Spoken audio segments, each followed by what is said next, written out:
আসসালামু আলাইকুম viewers, গার্ডেনার্স dream চ্যানেলের নিয়মিত আয়োজনে আপনাদের সবাইকে স্বাগতম। দেশ ও বিদেশের মাটি থেকে যে সমস্ত দর্শক আমার ভিডিওটি দেখছেন, আশা করি সবাই ভালো ও সুস্থ আছেন। বরাবরের ন্যায় আজকেও নিয়ে এলাম নতুন ভিডিও। আমার সামনে যে আম গাছটি দেখতে পাচ্ছেন, এটি হলো থাই কাটিমন 12 মাসি জাতের একটি উৎকৃষ্ট মানের আম। বন্ধুরা, এই আমগুলা 12 মাসই হয়ে থাকে। আমি গাছটি 1.5 বছর রোপণ করেছি, তাতে দেখুন কি ঝোপালো আকার ধারণ করেছে, আর প্রতিটি শাখায় কি সুন্দর ফুল, এমনকি ফল এসেছে। কিছু ফল আছে দেখুন ছোট, কিছু ফল আছে বড়, কিছু আছে মাঝারি, আবার সাথে ফুল।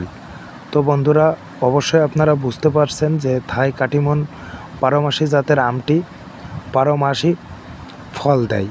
আপনারা দেখুন, ফলের সাথে সাথে শাখায় শাখায় ফুল। তো বন্ধুরা, এরকম গাছ আপনারা যদি বাড়ির আঙিনায় 3টি লাগিয়ে থাকেন, তাহলে 12 মাস আপনাদের আম কিনে খেতে হবে না।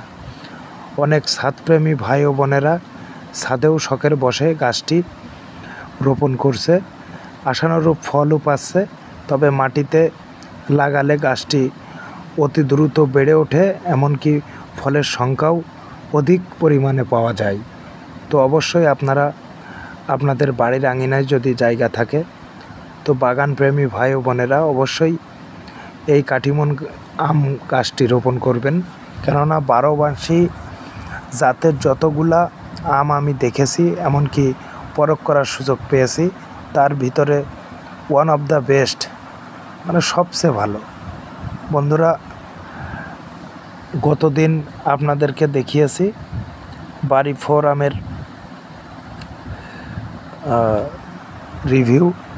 তো বন্ধুরা, আজকে থাই কাটিমন 12 মাসি জাতের এই আমের আমার নিজের অভিজ্ঞতার আলোকে কিছু আলোচনা করলাম। আশা করি ভিডিওটি সবার ভালো লাগবে।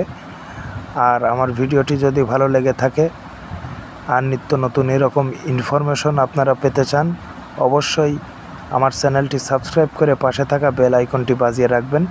তাহলে এরকম নিত্য নতুন সকল ফুল ফলের বিভিন্ন ভিডিও আপনারা সাথে সাথে পেয়ে যাবেন।